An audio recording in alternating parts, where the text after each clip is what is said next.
Hare Krishna. So రేపు Radhashtami రాబోతుందనమాట. So అందరికీ శుభాకాంక్షలు.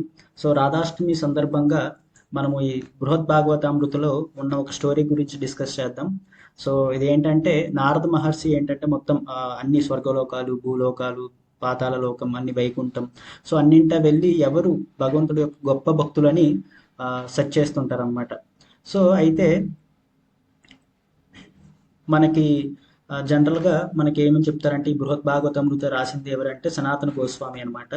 సో ఈ సనాతన గోస్వామి అన్ని చాలా చాలా బుక్స్లో ఈ బృహత్ భాగవతామృత అనేది చాలా ఫేమస్ బుక్ అనమాట. సో ఈవెన్ ప్రభుపాదుల వారు కూడా ఏం చెప్తారంటే ఎవరైతే ఎవరు భక్తుల గురించి తెలుసుకోవాలనుకుంటారో అండ్ డివోషనల్ సర్వీస్ గురించి తెలుసుకోవాలనుకుంటారో they should read they must read this book అని చెప్తారనమాట. సో మనందరికీ ఏంటంటే మనకి తిరుపతి తిరుపతి పాస్ట్ టైమ్స్ మనకి ఐడియా ఉంటుంటుంది.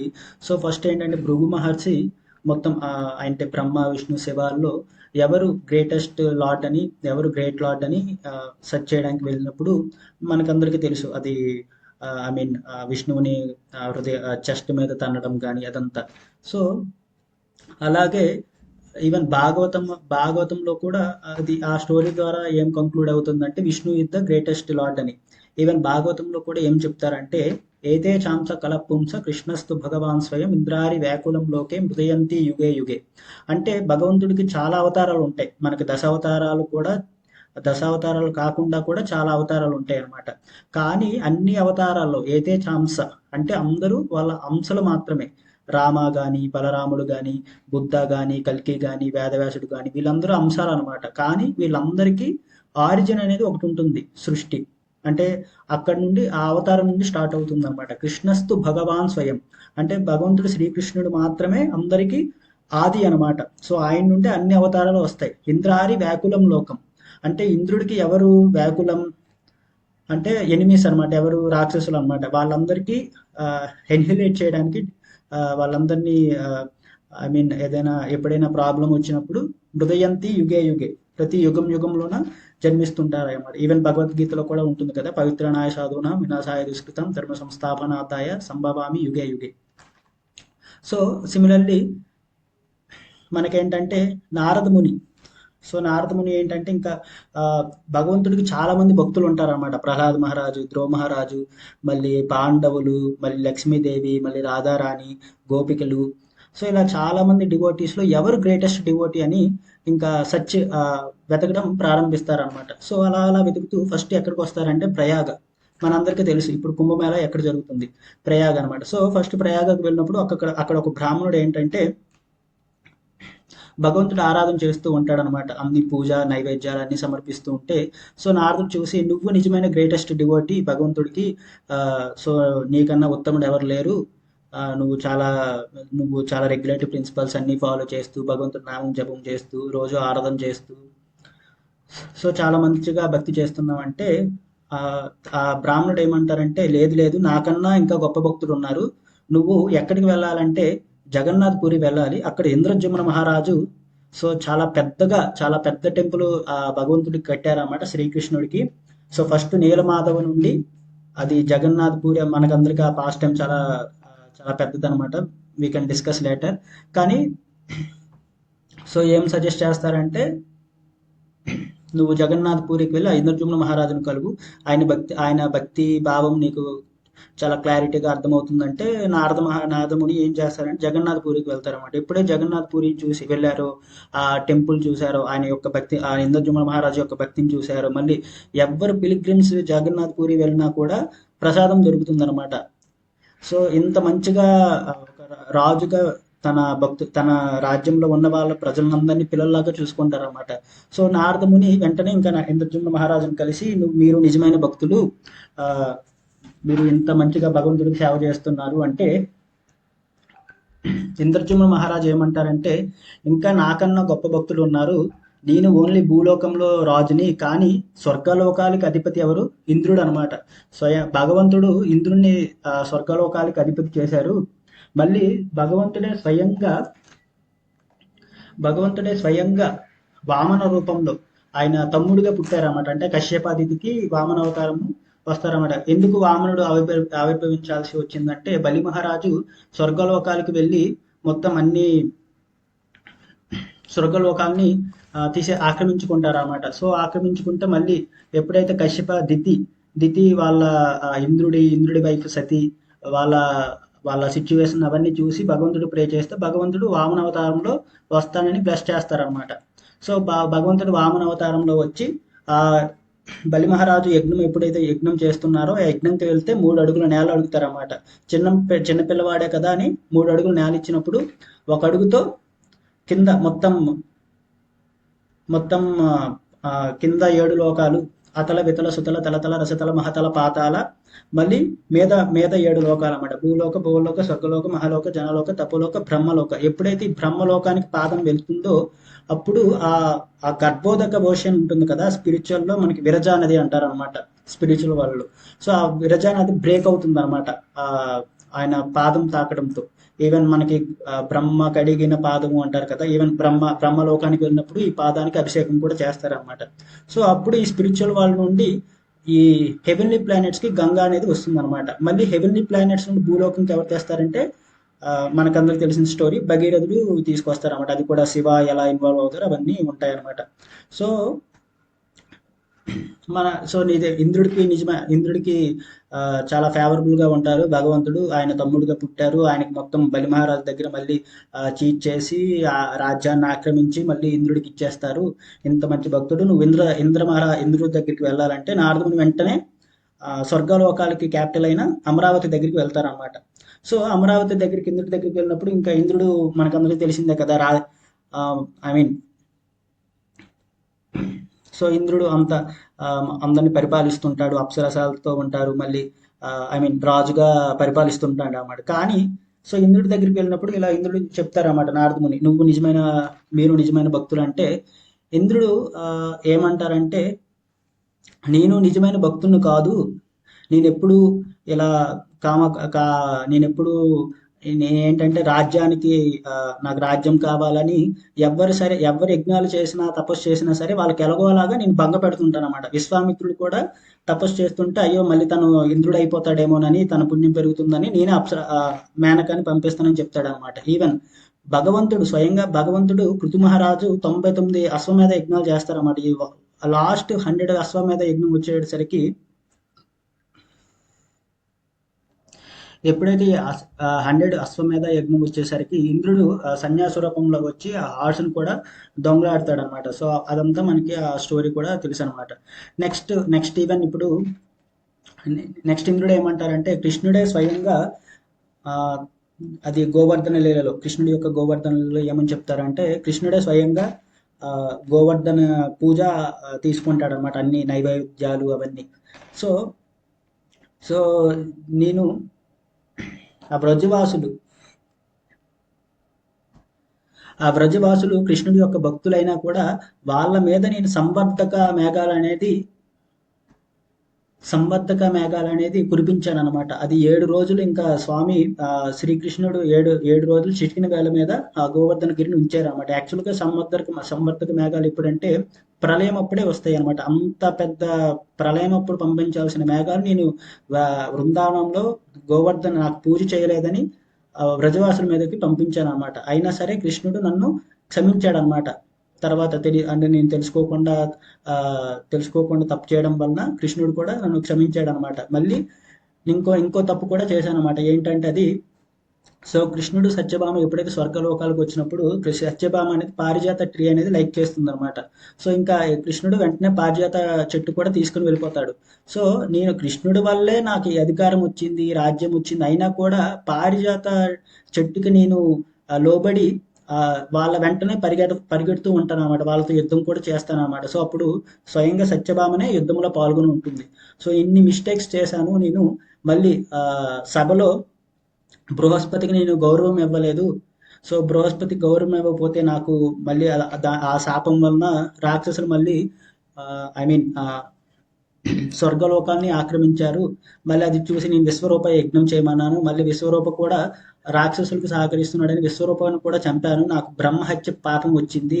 ఆ బ్రహ్మహత్యం పాపం వచ్చిన తర్వాత కూడా మళ్ళీ ఆ పాపం కూడా నలుగురికి ఇస్తారన్నమాట. అదంతా భాగవతంలో ఉంటుంది స్టోరీ. సో ఈ విశ్వరూప ఎప్పుడైతే చంపబడతారో ఆ విశ్వరూప యొక్క తండ్రి త్వస్త అనేవాడు ఏం చేస్తారంటే ఆయన ఒక యజ్ఞం చేస్తాడు. ఆ యజ్ఞం ఎందుకు చేస్తారంటే వృత్రాసుర అనే ఆ యజ్ఞం నుండి వృత్రాసుర అనే వచ్చి వృత్రాసుర అంటే ఎవరో కాదు, చిత్రకేతు, ముందు జన్మలో చిత్రకేతు అనమాట. ఈ వృత్రాసుర వస్తే వృత్రాసుర ఇంద్రుడిని చంపడానికి అనమాట. సో మళ్ళీ ఇంద్రుడికి వృత్రాసురకి చాలా భీకరమైన యుద్ధం జరుగుతుంది. మొత్తానికి వజ్రాయుధంతో తలని నరికేస్తారనమాట వృత్రాసురుని. సో ఇదంతా నేను భక్తులకి, భగవంతుడి భక్తులకి, గురువుల గారికి అందరికీ నేను చాలా అపరాధం చేశాను. ఇన్ని చేస్తే నేను ఎలా మంచి భక్తుడిని అవుతాను? నాకన్నా శుద్ధ భక్తుడు ఎవరంటే బ్రహ్మదేవుడు స్వయంగా స్వామి గర్భం నుండి పుట్టారనమాట. సో ఆయనే ఫస్ట్ క్రియేటెడ్ ఎంటిటీ అనమాట, first created being in this universe. దానికి మనం ఇప్పుడు ఈవెన్ శ్రీరంగం చూసినా కానీ ఏదైనా చూసినా సరే ఈ మనకి స్వామి అనంత పద్మనాభ స్వామి అని దర్శనమిస్తారనమాట. సో ఈవెన్ భాగవతం కూడా ఏం చెప్తుందంటే ఫస్ట్ వర్స్ భాగవతం.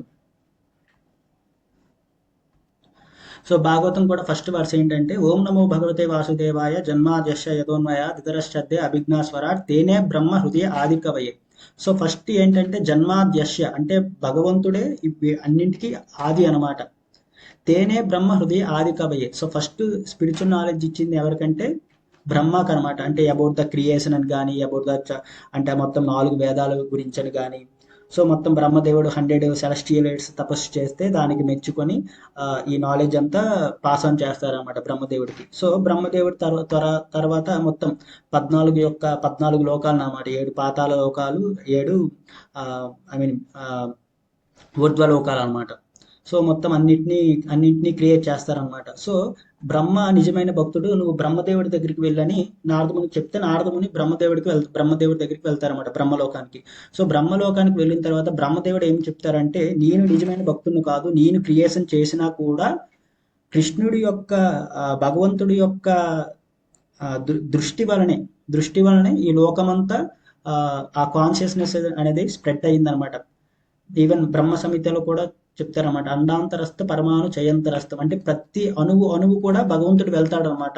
యాక్చువల్గా ఇదంతా ఈ మాయా ప్రపంచం ఎలా ఉంటుందంటే ఇది అన్కాన్షియస్నెస్ అనమాట. ఎప్పుడైతే భగవంతుడే ప్రతి అణువులోకి వెళ్ళి ఈ కాన్షియస్నెస్ ని, ఈ లివింగ్నెస్ ని తీసుకుని వస్తారనమాట. సో అయితే ఇంకా బ్రహ్మదేవుడు కూడా ఇంకేమని చెప్తారంటే నేను కూడా చాలాసార్లు చాలా మిస్టేక్స్ కూడా చేశాను. ఫస్ట్ హిరణ్యకశిపు తపస్సు చేస్తే నేను వద్దు అనకుండా హిరణ్యకశిపుకి చాలా వరాలు ఇచ్చాను. మనకి నరసింహ పాస్ టైంలో వస్తాయి కదా. సో అంటే ఐ మీన్ ఇంటి గుమ్మం బయట చావకూడదు, లోపల చావకూడదు, మళ్ళీ భూమి మీద చావకూడదు, ఐ మీన్ ఆకాశంలో చావకూడదు, మళ్ళీ వెపన్ అయి ఉండకూడదు, మళ్ళీ సో అవన్నీ ఈవెన్ యానిమల్ అయ్యి ఉండకూడదు, హ్యూమన్ అయ్యి ఉండకూడదు. సో ఈ వరాలన్నీ ఇస్తారనమాట. సో ఇండైరెక్ట్ గా ఏంటంటే I granted him the benediction of immortality. So దాని తర్వాత మనకి ఏమైందో అదంతా తెలుసు. హిరణ్యకశిపు మొత్తం స్వర్గలోకాలకి అధిపతి అయ్యి మళ్ళీ అన్ని దేవతలందరినీ హింసించడం, బ్రాహ్మణుని హింసించడం, గోవుల్ని చంపడం. సో ఇదంతా మళ్ళీ లాస్ట్ ప్రహ్లాదు తన భక్తుడైన ప్రహ్లాదు తన కొడుకును కూడా వదలలేదన్నమాట. సో తన ప్రహ్లాద్ మహారాజుకు కూడా చాలా ఇబ్బందులు కలిగిస్తే నరసింహస్వామి వచ్చి తనని సంహరిస్తారన్నమాట. ఇంత ఇబ్బంది కలిగించాను స్వామికి. మళ్ళీ కృష్ణుడు ఆ బృందావనంలో ఉన్నప్పుడు, కృష్ణుడు అందరితో లంచ్ చేస్తున్నప్పుడు నేను హంస వాహనంలో వచ్చి నిజంగా భగవంతుడా లేదా అనేది టెస్ట్ చేయడానికి వాళ్ళందరినీ ఐ మీన్ వాళ్ళ ఫ్రెండ్స్ అందరినీ నేను అపహరిస్తాను అనమాట. సో అపహరిస్తే భగవంతుడే వాళ్ళందరిగా విస్తరిస్తారనమాట అవతారంలో. సో అన్ని పిల్లవాళ్ళగా. సో ఈ మిస్టేక్ను కూడా తెలుసుకొని నేను భగవంతుడికి ప్రార్థన చేశాను అన్నమాట. దీన్నే బ్రహ్మ విమోహం లీల అని భాగవతంలో అంటారు. సో యాక్చువల్గా బ్రహ్మ ఏం చెప్తారంటే ఐ మీన్ మన ఆచార్యస్ విశ్వనాథ్ చక్రవర్తి ఠాకూర్ కానీ మిగతా ఆచార్యస్ కానీ బ్రహ్మ విమోహం లీలలో బ్రహ్మ ఏంటంటే చాలా రిపెంట్ అవుతారనమాట. సో నేను చాలా అపరాధం చేశాను భగవంతుడు కానీ, అందుకనే నెక్స్ట్ హరిదాస్ ఠాకూర్గా పుట్టి ఆ 21 మార్కెట్స్లో ఆ సిన్ అనేది, ఆ పాపం అనేది, ఆ కర్మ అనేది తగ్గించుకుంటారన్నమాట. సో మనకి కలియుగంలో ఏంటంటే హరిదాస్ ఠాకూర్ బ్రహ్మ యొక్క అవతారం అనమాట. సో ఇన్ని మిస్టేక్స్ చేశాను. మళ్ళీ నేను నా డాటర్ ఐ మీన్ నా కూతురు మీద కూడా నేను కామించాను. సో ఇన్ని మిస్టేక్స్ చేస్తే నేను ఎలా భగవంతుడి యొక్క భక్తుడు అవుతాను? నిజమైన భక్తుడు ఎవరంటే ఎప్పుడు రామనామం తలపిస్తుంటారు. అది ఎవరో కాదు, సాక్షాత్గా శివుడు అనమాట. సో సాక్షాత్తుగా శివుడే నిజమైన భక్తుడు. ఈవెన్ మనకి ఏమని చెప్తారంటే వైష్ణవానాం యథాశంభు. యాక్చువల్గా భగవంతుడు ఉన్న భక్తులందరికన్నా గొప్ప భక్తుడు ఎవరంటే శివుడు అనమాట. ఈవెన్ శివుడు పార్వతీదేవికి చెప్తారనమాట బ్రహ్మాండ పురాణంలో, శ్రీరామ రామ రామేతి రమే రామ మనోరమ సహస్రనామ తాత్తుల్యం రామనామ వరానిని. సో ఈవెన్ ఈ శ్లోకం మనకి చాలా మందికి తెలుసు. సో శ్రీరాముడు యొక్క ఎప్పుడు బాగా శివుడు ఏంటంటే ఆ రామనామంలో ఉంటారన్నమాట. మళ్ళీ ఈవెన్ బ్రహ్మ సంహిత కూడా ఏం చెప్తుందంటే యాక్చువల్గా శివుడికి ఐ మీన్ నెక్స్ట్ ఈవెన్ భాగవతంలో రుద్రగీత అనేది ఉంటుంది అన్నమాట. శివుడు సాక్షాత్తుగా కృష్ణుడి యొక్క లీలని భగవంతుడి యొక్క లీలని ప్రచేతాస్కి చెప్తారన్నమాట. రుద్రగీత అనేది ఒకటి ఉంటుంది అన్నమాట. ఈవెన్ మనకి ఆ, శివుడ సాక్షాత్ ఐ మీన్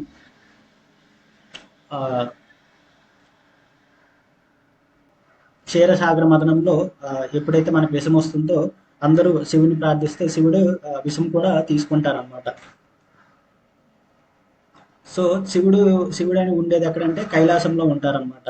సో మనందరికీ ఏంటంటే అర్థం చేసుకోవాల్సింది ఏంటంటే ఈవెన్ శివ కూడా పర్మనెంట్ బీయింగ్ అనమాట. ఈవెన్ యాక్చువల్గా బ్రహ్మ కూడా మెటీరియల్ బీయింగ్. అంటే ఈవెన్ ప్రళయం వచ్చినప్పుడు బ్రహ్మ కూడా ఎన్హిలేట్ అవుతారు, కానీ శివుడు అలా కాదనమాట. Even Kailash is also considered to be the spiritual world అనమాట. అంటే ఎవరు తన వర్షిప్ చేసినా కూడా కైలాసం వెళ్ళినప్పుడు వాళ్ళు పర్మనెంట్ గా ఉంటారు అనమాట. దాన్ని శివతత్వం అంటారు. సో విష్ణుతత్వం శివతత్వం. ఈవెన్ బ్రహ్మ కూడా మోర్టల్ బీయింగ్ అనమాట.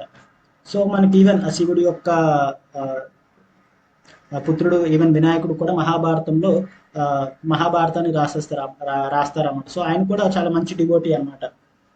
సో ఈవెన్ మనకి గోపిక ఐ మీన్ బృందావనంలో శివుడు రాసలీలలో పాల్గొన్నప్పుడు గోపీశ్వర్ మహాదేవ్ కూడా ఆ, ఆ, రాసలీలలో ఎంటర్ అవుతారనమాట. ఈవెన్ మనకు మాయాపూర్లో ఒక పాస్ట్ టైం కూడా ఉంటుంది, అది హంసవాహన శివ.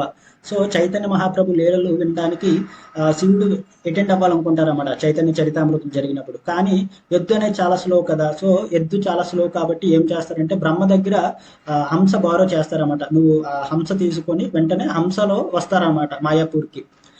సో ఈవెన్ బ్రహ్మ సంహిత కూడా ఏం చెప్తుందంటే క్షీరాబ్ది యథారథి వికార విశేష యోగాత్. అంటే శివుడు విష్ణువు ఇద్దరు సమానమే అనమాట. యాక్చువల్గా విష్ణువు నుంటే శివుడు వచ్చారు. ఐ మీన్ ఫర్ ద ఈ అడ్మినిస్ట్రేషన్ ఆఫ్ ద వరల్డ్ గురించి అనమాట, అంటే లోక పరిపాలన గురించి. కానీ మనం ఏంటంటే పాలు పెరుగు రెండు సేమే, కానీ there is a difference in the quality అనమాట. సో సిమిలర్ గా ఏంటంటే సో నిజమైన శివుడు నిజమైన భక్తుడని చెప్తారన్నమాట. ఈవెన్ మనకి బృందావనంలో సనాతన గోస్వామితో కూడా ఒక పాస్ట్ టైం ఉంటుంది అనమాట. సో సనాతన గోస్వామి ఆ, సో బృందావనం చాంటింగ్ చేసుకున్నప్పుడు చాలా ఆ ప్లేస్ లో చాలా దోమలు ఏంటంటే తను కుడుతూ ఉంటాయి అన్నమాట. సో సనాతన గోస్వామి వెళ్ళిపోవాలనుకున్నప్పుడు అక్కడ శివుడు తనకి తనకి చూసి, లేదా నేను స్వయంగా ఉంటాను ఇక్కడ, ఎటువంటి దోమలు రాకుండా నేను చూస్తాను, నువ్వు మంచిగా ప్రశాంతంగా జపం చేసుకొని చెప్తారనమాట. సో శివుడు ఏంటంటే ఇంత మంచి భక్తుడు అనమాట భగవంతుడికి. సో ఇప్పుడు ఇంకా నారదముని ఏంటంటే శివుడి దగ్గరికి వెళ్తారన్నమాట కైలాసానికి. సో కైలాసానికి వెళ్ళినప్పుడు చెప్తాడన్నమాట శివుడికి, మీకు మీరు నిజమైన భక్తులని. కానీ శివుడు ఏమంటారంటే నేను నిజమైన భక్తులను కాదు, నేను ఎప్పుడు ఇలా స్కల్స్ అవన్నీ శ్మశానంలో ఉంటూ తామసిక గుణంలో ఉంటాను, నేను నిజమైన భక్తులను కాదు, నిజమైన భక్తుడు అంటే నాకెందుకు ఇవన్నీ తమో గుణంలో పరిపాలన చేయమని చెప్తారు భగవంతుడు. మళ్ళీ నేను చాలా మంది రాక్షసులకు కూడా సేమ్ బ్రహ్మ ఎలా ఇస్తారో వరాలు, చాలా మందికి రాక్షసులకు కూడా నేను వరాలు ఇచ్చాను, బాణాసుర అని. సో బాణాసుర ఏం చేస్తాడంటే మొత్తం ఆ శివుడి గురించి తపస్సు చేసినప్పుడు మొత్తం అంటే ఈవెన్ తన బాడీలి పార్ట్స్ కూడా అర్పిస్తారనమాట. సో శివుడు ఏంటంటే ఈజీగా ప్లీజ్ అవుతారనమాట ఏదైనా తపస్సు చేసినా ఏం చేసినా కానీ. సో శివుడు అప్పుడు ఏంటంటే ఈ బాణాసురకి నేను వరం ఇచ్చాను. ఈ బాణాసురకి ఏం వరం ఇచ్చానంటే 1000 ఆర్మ్స్ అని ఇస్తారనమాట. సో 1000 ఆర్మ్స్ తో ఇచ్చినప్పుడు ఈ బాణాసురు ఏం చేస్తారంటే కృష్ణుడితో కూడా యుద్ధం చేస్తారు. అంటే ఇది భాగవతంలో ఉంటుంది. అనిరుద్ధ ఉషాని పెళ్లి చేసుకున్నప్పుడు ఈ ఉష యొక్క మా ఉష యొక్క ఫాదర్ ఎవరంటే బాణాసురు అనమాట. సో కృష్ణుడు యదువంశంలో వచ్చినప్పుడు బాణాసురుని కూడా చంపేస్తే ఇప్పుడు అంటే నా భక్తుని చేస్తున్నాడని శివుడు బాణాసురుడి గురించి వచ్చి కృష్ణుడితో కూడా యుద్ధం చేస్తారనమాట. సో నిజంగా భగవంతుడి మీద యుద్ధాన్ని దిగాను. మళ్ళీ ఇంకొక డివోటీకి ఒక స్ట్రేంజ్ వరం ఇచ్చాను, ఒక వింత వరం ఇచ్చాను. ఏంటంటే ఆ వరము ఆ రాక్షసుడు ఏం కోరుకుంటాడంటే నేను ఎవరి తల మీద చేయి పెడతానో ఆ తల 10,000 ముక్కలు అవ్వాలని చెప్తారనమాట. ఇంత దాస్తని చెప్తాను. సో ఇప్పుడు ఆ రాక్షసుడు ఏం చేస్తాడంటే నా నా వైఫ్ మీదే కామిస్తాడనమాట పార్వతీదేవి. సో పార్వతీదేవి కామించినప్పుడు అడ్డెవరు శివుడు అనమాట. సో తను ఇచ్చిన వరాన్ని తన మీదే ఉపయోగించాలనుకుంటారు. శివుడి తల మీద చేయి పెట్టి శివుడినే చంపాలనుకుంటాడు అనమాట. అప్పుడు విష్ణువు ఏం చెప్తాడంటే ఫస్ట్ ఏదైనా ప్రయోగం చేసే ముందు నీ మీద నువ్వు టెస్ట్ చేసుకోవచ్చు కదంటే అప్పుడు తన తల మీద టెస్ట్ చేసుకోవడానికి చేయి పెడితే తన తన తల 1000 ముక్కలు అవుతుంది అన్నమాట. ఈ విధంగా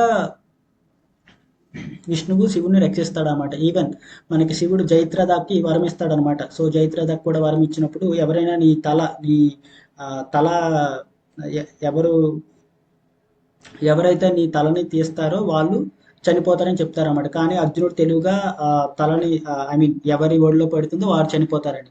సో అర్జునుడు ఏంటంటే తెలివిగా స్కిల్ఫుల్ వర్క్ ఉపయోగించి తన తను బాణం ఎలా సంధిస్తాడంటే తన జయత్రథ తల తీసినట్టు మళ్ళీ ఆ తల ఏమో వాళ్ళ నాన్న ఒడిలో పడినట్టు అనమాట. సో ఇద్దరు చనిపోతారనమాట. నెక్స్ట్ ఈవెన్ సల్వా అనేది ఉంటుందన్నమాట భాగవతంలో. ఈవెన్ సల్వాకు కూడా నేను మిస్టిక్ పవర్స్ అనేది ఇస్తాను. ఈ సల్వా కూడా మాయదానం ఉపయోగించి ఆ మిస్టిక్ పవర్స్తో మిస్టిక్ ఏరోప్లాన్స్ కానీ మిస్టిక్ ఫ్లయింగ్ సిటీ కానీ అవన్నీ కన్స్ట్రక్ట్ చేశాను. బట్ మొత్తానికి భగవంతుడు ఆ సుదర్శన చక్రంతో తన్ని చంపేస్తారనమాట. ఈవెన్ నేను మోహిని అవతారం మోహిని అవతారం గురించి కూడా కామించాను అనమాట. మళ్ళీ నేను ఇలా శంకరాచార్యగా జననం తీసుకొని ఈ అద్వైతవాదాన్ని నేను ప్రచారం చేశాను. భగవంతుడికి భక్తికి ఈ వైష్ణవిజానికి నేను ద్రోహం చేశాను. నిజంగా ఇదంతా మన నాకెందుకు ఆ భగవంతుడు ఇలా శంకరాచార్యగా పుట్టమని చెప్తారు. ఇలా ఇలా చాలా ఆర్గ్యుమెంట్స్తో చెప్తాను. కానీ శంకరాచార్యకి ఏమని చెప్తారంటే యాక్చువల్గా లార్డ్ ఆర్డర్ అనమాట. అట్ దట్ టైమ్ యాక్చువల్గా ద బుద్ధిజం ఈజ్ ప్రివైలింగ్ అనమాట. So to prevent that the Shankaracharya అవతార హ్యాస్ కమ్. సో శివుడు ఏమని చెప్తారంటే నెక్స్ట్ లక్ష్మీదేవి యాక్చువల్గా నిజమైన భక్తి. So you better go and approach అని లక్ష్మీదేవి చెప్తారన్నమాట. ఈవెన్ బ్రహ్మ సమితిలో కూడా చెప్తారు కదా, లక్ష్మీ సహస్ర శత సంభ్రమ సేవ్యమానం. ఇప్పుడు లక్ష్మీదేవి ఏంటంటే భగవంతుడికి పాద సేవ చేసుకుని ఉంటుంది. కానీ లక్ష్మీదేవికి ఒక కోరిక అనమాట. సో లక్ష్మీదేవి ఈ రాసలీలలో ఎంటర్ అవ్వాలనుకుంటుంది అనమాట. కానీ లక్ష్మీదేవి ఎంటర్ అవ్వలేదు. ఎందుకంటే లక్ష్మీదేవి స్వభావం ఏంటంటే భగవంతుడిని వైకుంఠ స్వభావం అనమాట. కానీ వీళ్ళ రాధారాణి గోపికల స్వభావం ఏంటంటే మాధురి రసం. అందుకని రాసలీలలో కూడా ఎంటర్ అవ్వలేదు అనమాట. సో లక్ష్మీదేవి ఫస్ట్ అని చెప్తారు. కానీ మళ్ళీ నెక్స్ట్ ఆలోచించి లేదు లేదు లక్ష్మీదేవి కన్నా నిజమైన భక్తులు ఎవరంటే ప్రహ్లాద్ మహారాజు. సో ప్రహ్లాద్ మహారాజు ఎక్కడ ఉంటారు? సుతల. సో సుతల ప్లానెట్ లో ఈ వామన అవతారం వచ్చినప్పుడు బలి మహారాజుకి చెప్తారన్నమాట. బలి మహారాజుకి సుతల ప్లానెట్ ఇచ్చి వామన దేవుడే స్వయంగా డోర్ కీపర్ గా ఉంటారన్నమాట. సో వామన దేవుడు బలి మహారాజు అండ్ ప్రహ్లాద్ మహారాజు కూడా అక్కడే ఉంటారన్నమాట. సో మనందరికీ తెలుసు భాగవతంలో. సో ప్రహ్లాద్ మహారాజుకి ఏమేమి డిఫికల్టీస్ వచ్చాయో. సో వాళ్ళ ఫాదర్ ఏంటంటే ఏనుగులతో తొక్కించడం కానీ పాములతో కనిపించడం కానీ మళ్ళీ అగ్నిలో వేయడం కానీ మళ్ళీ ఆ, లోతైన శిఖరాల నుండి తోసేయడం కానీ. సో ఇవన్నీ చాలా చాలా చాలా డిఫికల్టీస్ పెడితే మొత్తానికి అదంతా చూసి సో చాలా చాలా కష్టాలు పెట్టినా సరే మొత్తానికి ఏం చేస్తారంటే ఇంకా ప్రహ్లాద్ మహారాజు గురించి స్వామి స్వయంగా వచ్చి నరసింహ అవతారం పిల్లర్స్ నుండి వచ్చి నరసింహస్వామి హిరణ్యకశిపుడిని వధిస్తారనమాట. సో వధించిన తర్వాత నరసింహస్వామికి నరసింహస్వామి స్వయంగా తన కౌగిలించుకొని తన తొడల మీద కూడా పెడతారన్నమాట. సో శివుడు ఇలా చెప్పేసరికి ఇంకా వెంటనే ప్రహ్లాద్ మహారాజు దగ్గరికి వెళ్తారన్నమాట. సో ప్రహ్లాద్ మహారాజు దగ్గరికి వెళ్తే ఏమంటారంటే ప్రహ్లాద్ మహారాజు నేను కాదు నిజమైన భక్తుని, నేను ఎప్పుడు మెడిటేషన్లోనే ఉండేవాడిని. కానీ నిజమైన భగవంతుడికి నిజంగా నేను ఎప్పుడు సేవ మాత్రం చేయలేదు. కానీ భగవంతుడికి ఎవరు సేవ చేశారంటే హనుమంతుడు. సో ఈ better go and approach Hanuman. So Hanuman చాలా చాలా సేవ చేశారు భగవంతుడికి. సో ఎప్పుడు రామనామమే జపిస్తూ ఉంటాడు. మళ్ళీ రామాయణంలో మనకు తెలిసింది కదా, తను లంక దాటడం కానీ మళ్ళీ అశోకవనం దగ్గరికి వెళ్ళి సీతాదేవిని కనిపెట్టడం కానీ మళ్ళీ ఈవెన్ ఇంద్రజిత్ ఏం చేస్తాడంటే తన మాయలతోని మాయాశక్తితోని ఇల్యూజరీ పవర్స్ తోని రాముణ్ణి లక్ష్మణుడిని కట్టేస్తారన్నమాట పాములతో. సో కట్టేసినప్పుడు సంజీవిని తీసుకొస్తారన్నమాట. సో హనుమంతుడు కొండ మొత్తం మనకి ఆ స్టోరీ కూడా సంజీవుని కూడా ఎలా తీసుకొస్తారో తెలుసు. ఈవెన్ రాముడు గురించి బ్రిడ్జ్ కట్టడం కానీ. సో లాస్ట్కి హనుమంతుడి యొక్క సహాయంతోని ఆ యుద్ధంతోని ఎంత చాలా చాలా భీకర యుద్ధం జరుగుతుందన్నమాట. ఆ రామాయణంలో మనం చూస్తే మన అంటే కొన్ని ఆ, తన సైన్యం అంటే చాలా తక్కువ అనమాట యాక్చువల్గా వానరుల సైన్యం, కానీ రావణుడి సైన్యం చాలా ఎక్కువ అనమాట. ఆ గోడలు ఆ లంక గోడలు ఢీ కొట్టుకొని సో వాళ్ళందరితో పోరాడి వాళ్ళందరితో జయించి మొత్తానికి సక్సెస్ విజయాన్ని రాముడి విజయాన్ని తీసుకురావడంలో చాలా ప్రధానమైన పాత్ర పోషించారనమాట. సో ఇంత గొప్పగా భగవంతుడి సేవ చేశారు. నిజమైన భక్తుడు ఎవరంటే హనుమంతుడు. అంటే హనుమంతుడి దగ్గరికి వెళ్తే హనుమంతుడు ఏమని చెప్తారంటే, నేనే నిజమైన భక్తుడిని అయితే రాముడు సీత లక్ష్మణుడు అయోధ్యకు వెళ్ళిపోయారు కానీ నన్ను మాత్రం ఈ ఈ మెటీరియల్ వాళ్ళలోనే ఉంచేశారు. నేను ఎలా నిజమైన భక్తుడిని అవుతాను. ఇప్పుడు భగవంతుడు అప్పుడు ఉన్నప్పుడు మాత్రం నాకు ఐ మీన్ మంచిగా ఉండేవారు, కానీ ఇప్పుడు భగవంతుడు ఎవరితోనూ ఉన్నారంటే హస్తినాపురంలో పాండవులతో ఉన్నారనమాట. సో పాండవులు చాలా చాలా కష్టాలు పడ్డారన్నమాట. ఫస్ట్ భీముడు ఏంటంటే పాయిజన్ తనకి విషమిచ్చి చంపాలనుకుంటాడు అన్నమాట దుర్యోధనుడు. మళ్ళీ వాళ్ళందరికీ గ్యాంబ్లింగ్ లో ఓడిపోతే అరణ్యానికి వెళ్ళిపోతాడు అనమాట. సో ఇంత పాండవులు కష్టాలు పడినా కూడా మళ్ళీ ఐ మీన్ ఒక ల్యాక్ హౌస్ అనేది ఒకటి ఉంటుంది అనమాట. సో ల్యాక్ హౌస్ ఏం చేస్తారంటే వాళ్ళు అగ్గి పెట్టేయాలనుకుంటారన్నమాట. సో మొత్తానికి కృష్ణుడు విదురుడి యొక్క ప్లాన్ వల్ల దాని నుండి కూడా బయటకు వచ్చేస్తారన్నమాట. సో కృష్ణుడు ఎంత అంటే ఆ పాండవులు ఎంత పెద్ద భక్తులు అంటే ఎంత మంచి భక్తులు అంటే కృష్ణుడు స్వయంగా రథసారథి అయ్యాడు అనమాట అర్జునుడికి. సో మొత్తం మహాభారతం మొత్తం తనే ముందుండి నడిపించాడు. సో వాళ్ళు నిజమైన భక్తులు. సో పాండవుల దగ్గరికి వెళ్ళమంటే సో పాండవులు హస్తినాపురంలో ఉన్నప్పుడు వాళ్ళ దగ్గరికి వెళ్తే పాండవులు పాండవులు ఏం చెప్తారంటే మేము కాదు నిజమైన భక్తులు. ఐ మీన్ యుద్ధం జరుగుతున్నప్పుడు అదంతా ఆ ఇబ్బంది మేము ఇబ్బందులు కలుగుతున్నప్పుడు అంతా మాతోనే ఉన్నాడు, కానీ ఎప్పుడైతే ఇబ్బందులు పోయావో మళ్ళీ ఆయన యదువంశం దగ్గరికి వెళ్ళిపోయాడు. కానీ యదువంశం మాత్రం ఆయనతో ఎప్పుడు పర్మనెంట్ గా అసోసియేషన్ చాలా ఎక్కువగా ఉంటుందన్నమాట. సో యదువంశంలో కూడా ఎవరు నిజమైన భక్తుడు అంటే ఉద్ధవ అనమాట. మనకి ఐ మీన్ కృష్ణుడు మురా అనే తను ఏంటంటే కృష్ణుడు ఆ బాణంతో ఇచ్చేసినప్పుడు సో లాస్ట్ చివరి టైంలో ఏంటంటే కృష్ణుడు ఉద్ధవ గీత అని చెప్పారనమాట. సో కృష్ణుడు కూడా ఏంటంటే చాలా క్షేత్రాలు తిరిగారు, కానీ బద్రికాశ్రమానికి మాత్రం ఉద్ధవుని పంపిస్తాడు అనమాట. సో ఈ ఉద్ధవ గీత చెప్పి నువ్వు ఈ బద్రికాశ్రమంలో సేజెస్కుని చెప్పమని చెప్తారనమాట. సో ఉద్ధవుడి యొక్క కూడా భక్తి ఎలాంటిదంటే ఆయన యొక్క కృష్ణుడి యొక్క భక్తి వల్ల ఆయన బాడీ కూడా కృష్ణుడిలా మారిపోతుంది అనమాట. మనకి ఈవెన్ ఉద్ధవ ఏంటంటే కృష్ణుడికి ఒక మినిస్టర్ అనమాట. ఈవెన్ మనకి ఏంటంటే రాజసూయ యజ్ఞంలో యజ్ఞంలో మహారాజ్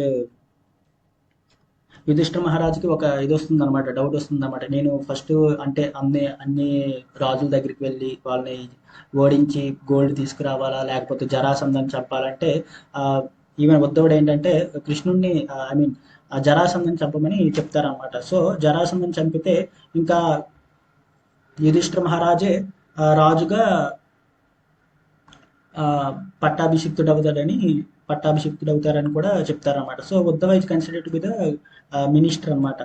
ఈవెన్ ఏంటంటే మనకి సో ఈవెన్ గోపికులు ఎప్పుడైతే విరహ బాధలో ఉంటారో ఐ మీన్ ఎప్పుడైతే బృందావనం నుండి కృష్ణుడు మధురకు వెళ్ళిపోతాడో ఉద్ధవుని పంపిస్తాడు అనమాట వాళ్ళని కన్సోల్ చేయడానికి, వాళ్ళని ఐ మీన్ ఆ విరహ బాధ నుండి తగ్గించడానికి. సో ఈవెన్ గోపికులు కూడా ఏమనుకుంటారంటే ఉద్ధవుడు వచ్చినప్పుడు ఎందుకంటే సేమ్ బాడీ కలర్ సేమ్ గా ఉంటుంది కాబట్టి ఉద్ధవుడనే అనుకుంటారు అనమాట. సో ఉద్ధవుడి దగ్గరికి వెళ్ళినప్పుడు నారదముని ఉద్ధవుడు ఏమంటారంటే నేను కూడా మొన్నటిదాకా అలాగే అనుకునేవాడిని, కానీ సో ఉద్ధవ కూడా ఏమంటాడంటే నేను కూడా అలాగే అనుకునేవాడిని, కానీ నేను ఎప్పుడైతే బృందావనానికి వెళ్ళానో వాళ్ళ యొక్క గోపికుల యొక్క ప్రేమ చూసి నాకు అనిపించింది గోపికలే నిజమైన భక్తులు కృష్ణుడికి. ఎందుకంటే వాళ్ళు ఆల్మోస్ట్ జీవోత్సవాల్లాగా ఎప్పుడైతే కృష్ణుడు వెళ్ళిపోయాడో బృందావనం నుండి వాళ్ళు ఎప్పుడు ఇంకా కృష్ణుడి బాధలోనే ఎప్పుడు ఉండేవాళ్ళు అన్నమాట. ఈవెన్ అక్రూరుడు కూడా ఎప్పుడైతే కృష్ణుని తీసుకోవాలనుకున్నప్పుడు ఈవెన్ రథము ఎలాగో ఒకలాగా స్టాప్ చేయడానికి చూశారనమాట. సో అంత ఈవెన్ ఇది యాక్చువల్గా చాలా ఫేమస్ స్టోరీ అనమాట. ఐ మీన్ సో ఒకసారి ఏమవుతుందంటే అంటే కృష్ణుడు నారదమునికి చూపించాలనుకుంటారన్నమాట నిజమైన భక్తులు ఎవరా అనేది. ఒకసారి కృష్ణుడు హెడ్ఏక్ వస్తుందన్నమాట. సో ఈ కృష్ణుడి హెడ్ఏక్కి సొల్యూషన్ కూడా ఏంటంటే ఎవరైనా పాద ధూళి ఇస్తే ఆయన యొక్క తల మీద పెట్టుకుంటే ఆయనకి హెడ్ఏక్ తగ్గుతుందని చెప్తే సో నారదముని చాలా మంది భక్తులను అడుగుతారన్నమాట. కానీ వాళ్ళ భక్తులందరినీ రిజెక్ట్ చేస్తారు. భక్తులందరూ వాళ్ళ పాదధూళి ఇవ్వడానికి రిజెక్ట్ చేస్తారు. ఎందుకంటే వాళ్ళ పాదధూళి కృష్ణుడికి ఇస్తే వాళ్ళు నరకానికి వెళ్ళిపోతారన్నమాట. సో అందుకని ఆ భక్తులందరూ రిజెక్ట్ చేస్తే ఎప్పుడైతే గోపికలు మాత్రం అప్రోచ్ అవుతారో నారదముని వెంటనే ఆ వెంటనే మొత్తం ఆ నదిలో ఉన్న మట్టి అంతా ఇస్తారనమాట. సో అది చూసి నారదముని ఏమంటారంటే మీకు మీకు మీరెందుకు ఇలా ఇస్తున్నారు, మీరు కూడా నరకానికి వెళ్తారంటే గోపికలు ఏమంటారంటే మేము నరకానికి వెళ్ళినా పర్లేదు కానీ కృష్ణుడు సంతోషంగా ఉండాలనేది మాకు కావాలన్నమాట. సో ఇది గోపికుల యొక్క భక్తి అనమాట. సో మనందరికీ తెలుసు బృందావనంలో రాసలీల అనేది జరుగుతుంది అనమాట. రాసలీల ఎప్పుడంటే శరత్ పూర్ణిమ అంటారు అనమాట. సో ఆ టైంలో ఏంటంటే రాసలీల జరిగినప్పుడు చాలా బ్రీజ్ కానీ యమున బ్రీజ్ కానీ గాలి కానీ మొత్తం ఆ వెన్నెల కూడా ఎలా ఉంటుందంటే చాలా చాలా బాగుంటుంది అనమాట. సో అర్ధరాత్రి కృష్ణుడు ఏంటంటే ఫ్లూట్ అనమాట. సో ఆ రోజు తను ప్లే చేసిన ఫ్లూట్ ఏంటంటే చాలా చాలా మధురంగా. సో ఎవరికి సపోజ్ గోపికల్లో చాలా మంది ఉంటారు కదా. సో ఎవరికి తను పిలవాలనుకుంటాడో వాళ్ళకి మాత్రమే వినపడుతుంది అనమాట. సో అది ఆ స్పెషాలిటీ అనమాట ఆ రోజు. సో ఎప్పుడైతే కృష్ణుడు ఫ్లూట్ వాయిస్తుంటారో బృందావనంలో ఇంకా గోపికలందరూ వాళ్ళు ఏ పనిలో ఉన్నా కూడా అవన్నీ వదిలేసి వెళ్ళిపోతారన్నమాట. సపోజ్ ఇప్పుడు ఏదైనా ఒక గోపిక ఏంటంటే ఏదైనా నీళ్ళు మోస్తుంది అనుకోండి, వెంటనే ఆ కుండ కూడా పడేస్తుంది అనమాట. మళ్ళీ ఏదైనా వంట చేస్తుంది, ఆ వంట మధ్యలోనే వదిలేస్తుంది అనమాట. ఎవరికైనా మళ్ళీ చిన్నపిల్లలకి మిల్క్ పాలు ఇవ్వడం ఇస్తుంటే మళ్ళీ అది కూడా అక్కడే వదిలేస్తుంది అనమాట. కొంతమంది అలా అలా వదిలేసినప్పుడు వాళ్ళ హస్బెండ్స్ కానీ వాళ్ళ మామలు కానీ వాళ్ళని ఇంట్లో బంధించేయాలనుకుంటారు. సో ఎప్పుడైతే బంధించేయాలనుకుంటారో ఇంకా కృష్ణుడి గురించి ఆలోచించి వాళ్ళ దేహాన్ని విడిచిపెట్టి సిద్ధ దేహంలో రాశిలోకి వెళ్ళిపోతారు అనమాట. సో ఈ రాసలీల కూడా చాలా చాలా వైభవమైనది. మనమందరం ఏమనుకుంటామంటే మెటీరియల్గా ఆలోచిస్తుంటాం మనం మూవీస్లో కానీ అలా. కానీ ఇదేంటంటే స్పిరిచువల్ థింగ్స్ అనమాట. మనకేంటంటే అవి ఆ బాడీస్ ఏంటంటే ఆ గోపికలు కూడా ఇంట్లోనే ఉంటారనమాట. వాళ్ళ సిద్ధదేహాలు మాత్రమే రాసలీలలో వెళ్తాయి అనమాట. సో ఇది ఆత్మలాగా మనం అర్థం చేసుకోవాల్సి ఉంటుంది. సో మనకు ఆ రాసలీల కూడా శరత్ పూర్ణిమ రోజు ఆ నృత్యం కానీ అదంతా చాలా చాలా బాగుంటుంది అనమాట. ఆ రిథం కానీ, సో ఆ మ్యూజిక్ కానీ, ప్లే చేయడం, ఆ మృదంగా ప్లే చేయడం కానీ, ఆ కీర్తన ఇన్స్ట్రుమెంట్స్ ప్లే చేయడం కానీ. సో మనకి ఇస్కాన్లో డ్యాన్స్ చూస్తే మీకు ఈ విధంగా ఉంటుంది అనమాట. సో రాధాకృష్ణుల మధ్యగా ఉంటారు, సర్కిల్ డ్యాన్స్ అంటారు అన్నమాట బేసికల్గా. సో యాక్చువల్గా ఇది రాసలీల నుండి వచ్చిందనమాట. సో దాని తర్వాత రాసలీల అయిపోయిన తర్వాత యమునా నదిలో వెళ్ళి జలక్రీడలు చేయడం కానీ, మళ్ళీ బోట్లో స్వామి అందరితో ప్రయాణించడం కానీ, ఇది యాక్చువల్ చాలా ఫేవరెట్ అనమాట. కృష్ణుడు రాధారాణి రాసలీల చేస్తూ ఉంటారు. డ్యాన్స్ చేయడం కానీ, నృత్యం చేయడం కానీ. సో కానీ ఇక్కడ ఏమవుతుందంటే ఈ సర్కిల్ డ్యాన్స్ చేసేటప్పుడు, ఈ రాసలీల చేసేటప్పుడు వాళ్ళందరికీ ఏమనిపిస్తుందంటే కృష్ణుడు మొత్తం ఎవరెవరితో డ్యాన్స్ చేస్తాడో అలా ఎక్స్పాండ్ అయిపోతారనమాట. ఇట్ ఈస్ నాట్ లైక్ ఏంటంటే కృష్ణుడు ఒక్కడే ఉండి అందరితో డ్యాన్స్ చేస్తున్నాడని కాదు, అందరితో డ్యాన్స్ చేస్తూ ఎక్స్పాండ్ అవుతారనమాట ప్రతి గోపికతోనే అనమాట. సో ప్రతి గోపిక ఏమనుకుంటుందంటే కృష్ణుడు నాతో మాత్రమే ఉన్నాడు అని ఒక అహం వస్తుందన్నమాట. ఎప్పుడైతే ఈగో వస్తుందో కృష్ణుడు వెంటనే మాయమైపోతాడు అనమాట. ఇది కూడా ఒక లీలలాగా, అంటే భక్తులకి ఎప్పుడు అహంకారం అనేది ఉండకూడదని. సో ఎప్పుడైతే కృష్ణుడు మాయమైపోయాడో ఇంకా వాళ్ళందరూ వెతకడం ప్రారంభిస్తారన్నమాట. చెట్లకు అడుగుతారు, పక్షులకు అడుగుతారు. సో ఇలా ఇలా మొత్తం వెతుకుతుంటే, సో ఎప్పుడైతే కృష్ణుడు వదిలేసి వెళ్ళిపోతుంటే కృష్ణుడి గురించి వెతుకుతుంటారు అనమాట. సో అలా వనంలో వెళ్తుంటే ఒక రెండు పాదాలు కనబడతాయి అనమాట. అంటే కృష్ణుడు రాధారాణి నడుస్తూ ఉంటారు అనమాట. సో ఇది భాగవతంలో ఎలా వివరిస్తారంటే ఒక రెండు ఏనుగులు ఎలా దగ్గర రాసుకొని పూసుకొని వెళ్తుంటారో అలా. సో అలా కొంచెం దూరం వెళ్ళినప్పటికీ 4 పాదాలు కాకుండా 2 పాదాలే ఉంటాయి. అంటే కృష్ణుడు రాధారాణి ఎత్తుకుంటారు అనమాట. సో కృష్ణుడు ఇంకా రాధారాణి కూడా ఫీల్ అవుతుంది నేనే గ్రేటెస్ట్ డివోటీ అని. సో అప్పుడు ఇంకా కృష్ణుడు రాధారాణి కూడా వదిలేస్తాడు అనమాట. సో కొంత దూరం వెళ్ళినప్పటికీ ఇంకా రాధారాణి బాధపడుతూ కనబడుతుంది అనమాట.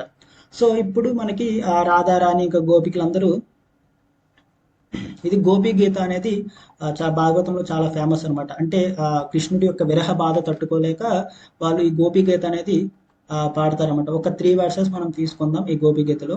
So first verse will start with ఇది జైతి తేదికం జన్మనా వ్రజ సైతి ఇందిర శాశ్వతాత్రహి దైతి దృశ్యతం దీక్షితావక ద్వైతి దృసవస్ తమిళచితే. సో ప్రియతమా నీ అవతారంతో రుజభూమి అపారమైన మహిమను పొందింది. మహాలక్ష్మీదేవి ఎల్లప్పుడూ నీ పాదాల దగ్గరే ఉంటుంది. సో మా ప్రాణాలన్నింటినీ నీకే అర్పించి అన్ని దిశల్లోనే నిన్నే వెతుకుతున్నాము. ఆ, మా ముందు ప్రత్యక్షమవ్వని ప్రార్థన చేస్తారన్నమాట ఎప్పుడైతే కృష్ణుడు కనిపించకపోయేసరికి. తవ కథామృతం తప్త జీవనం కవిభిరీడితం కల్మసాపహం శ్రవణమంగళం శ్రీమదాతతం భువిజనాగృహే భూరిదాజన. తవ కథామృతం నీ యొక్క కథ మాత్రమే తప్త జీవనం మా జీవనానికి కారణం అనమాట. కవిభిరీడితం కల్మశాపం ఎప్పుడైతే నీ కథామృతాన్ని మేము వింటామో అన్ని కల్మశాపహం అన్ని పాపాలు యొక్క పోతాయి అనమాట. పాపాలన్నీ పోతాయి అనమాట. శ్రవణ మంగళం శ్రీమదాదతం నీ యొక్క స్టోరీస్ చాలా చాలా ఆస్పీసెస్ అనమాట.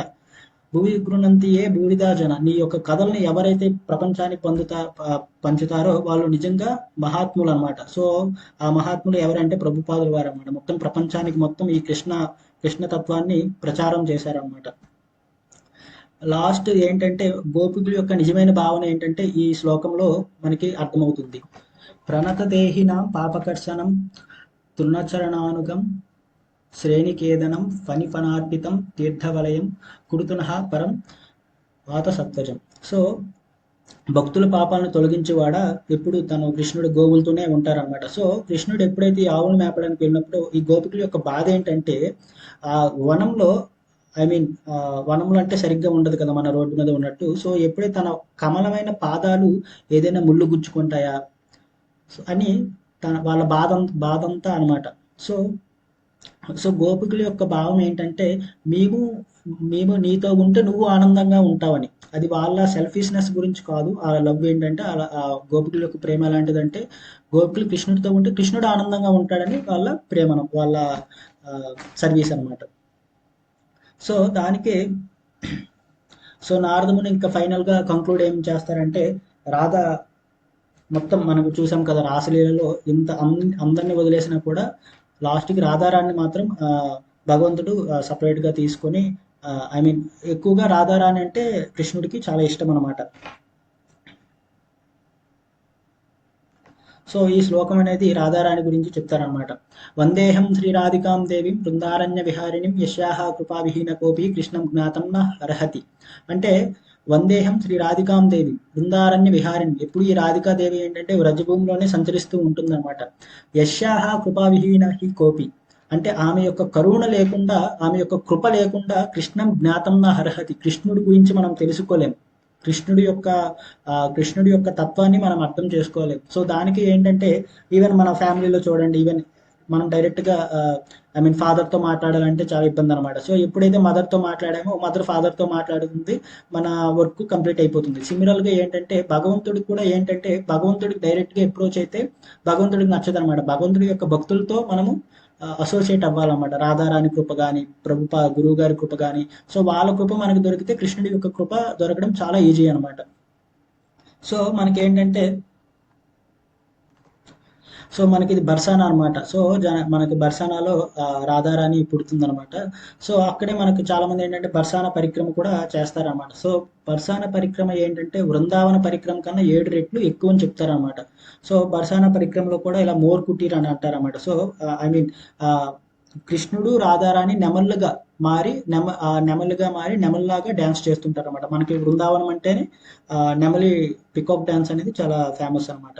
ఇంకా బర్సానాలో ఇంకేముంటాయంటే సంకరీ కోర్ అని అంటారు అనమాట. సో సంకరీ కోర్ దగ్గర ఏమవుతుందంటే ట్యాక్స్ కలెక్ట్ చేస్తారన్నమాట కృష్ణుడు. సో ఆ వే నుండి గోపికలు ఏం చేస్తారంటే పాలు పెరుగు కుండల్లో తల మీద పెట్టుకుని మోసుకుని వెళ్తున్నప్పుడు కృష్ణుడు అడ్డుపడి మీరు నాకు ట్యాక్స్ పే చేయాలి, నేను దీనికి కంసుడికి నేను సర్వెంట్ని. సో మధురలో ఎవరెవరు ఉంటారో వాళ్ళందరూ ఇక్కడ ట్యాక్స్ పే చేయాలని చీట్ చేస్తూ ఉంటారన్నమాట. మళ్ళీ ఇంకా అక్కడ ప్రేమ సరోవర్ అని సో ఇలా చాలా చాలా ఉంటాయి అన్నమాట. ఈవెన్ అక్కడ కృష్ణుడి యొక్క ఐ మీన్ రాధారాణి యొక్క ఆర్నమెంట్స్ అవన్నీ వాష్ చేసుకుంటూ ఉంటుందన్నమాట. సో మనకి అక్కడ కూడా రాసస్థలి అనేది ఇప్పుడు బృందావనంలో రాసస్థలి అంటే నిధివన్ కదా, అలా అక్కడ కూడా బర్సానాలో కూడా రాసలీలా స్థలి అనేది ఉంటుందన్నమాట. సో బర్సానా వెళ్ళినప్పుడు ఇవన్నీ చాలా తప్పకుండా విజిట్ చేయాల్సిన ప్లేసెస్. మనకి ఇంకొకటి ఏంటంటే మెయిన్గా ఐ మీన్ గోవర్ధన్ దగ్గర రాధాకుండ శ్యామకుండ అంటారు. సో జనరల్గా మనకి అష్టకాళీయ లీల అనేది ఉంటుందన్నమాట. సో అష్టకాళీయ లీల ఏంటంటే ఈవెన్ గోవింద లీలామృత కానీ కృష్ణ భావనాసర సంగ్రహ కానీ ఇవన్నీ అష్టకాళీయ లీలని మనకి ఉన్నిస్తాయి అనమాట. అంటే అష్టకాళి అంటే మొత్తం రోజులో మొత్తం 8 లీలాస్ అనమాట. పగలేం చేస్తారు, మధ్యాహ్నం ఏం చేస్తారు, రాత్రి ఏం చేస్తారు, సాయంత్రం ఏం చేస్తారు. సో టైం బట్టి డివైడ్ చేస్తూ ఉంటారు అనమాట. సో మధ్యాహ్నం ఏం చేస్తారంటే ఆవును తీసుకున్నప్పుడు గోవర్ధన గిరి దగ్గరికి కృష్ణుడు వెళ్ళినప్పుడు అక్కడ సీక్రెట్ గా రాధారాణి గోపికలు కృష్ణుడు కలుసుకుంటారు అనమాట. సో అక్కడే ఈ లీలలన్నీ జరిగాయి అనమాట. సో ఫస్ట్ ఏంటంటే రాధాకుండ శ్యామకుండ పక్క పక్కనే ఉంటాయి అనమాట. సో అరిష్టాసుడు అనే ఎద్దు వచ్చినప్పుడు కృష్ణుడు సంహరిస్తే ఆ పాపం కడగడానికి శ్యామకుండని చేస్తారనమాట. సో మళ్ళీ రాధారానికి కూడా అలా పాపము రాక్షసుడు తరపుగా మాట్లాడేవు కాబట్టి అది ఆ పాపం వదిలించుకోవడానికి రాధాకుండను కూడా నిర్మిస్తారన్నమాట. సో శ్రీకృష్ణుడు కూడా ఏమంటారంటే రాధాకుండలో అయితే ఎవరైతే స్నానం చేస్తారో వాళ్ళకి భగవంతుడి యొక్క ప్రేమ అనేది చాలా సులభంగా దొరుకుతుంది అనమాట. సో ఈవెన్ సాక్షాత్గా శివుడు కూడా రాధా కృపా కటాక్ష అనేది పాడతారనమాట. సో ఈ విధంగా మనకి ఏంటంటే ఇవి రాధారాణి యొక్క మహిమలు అనమాట. సో తప్పకుండా మనం అందరం ఏంటంటే రేపు రాధాష్టమి రోజు రాధారాణికి ప్రార్థించి ఆమె యొక్క కృప తీసుకొని భగవంతుడి యొక్క కృపకి అర్హులవుదాం. సో ఇంతటితో నేను ఈ రాధాష్టమి గురించి ముగిస్తాను. అందరూ తప్పకుండా హరే కృష్ణ మంత్రం ప్రతిరోజు 108 టైమ్స్ తప్పకుండా చాంట్ చేయండి. హరే కృష్ణ కృష్ణ కృష్ణ హరి హరే, హరే రామ రామ రామ హరే హరే. సో ఈ స్టోరీ కూడా ఏంటంటే ఇవన్నీ భాగవతం నుండి, కానీ మనకు ఆ ఇంటర్లింక్ అనేది చాలా చాలా బాగా అర్థమవుతుంది. ఈ బృహత్ భాగవతం స్టోరీ నుండి సనాతన గోస్వామి రచించారనమాట ఇది. హరే కృష్ణ.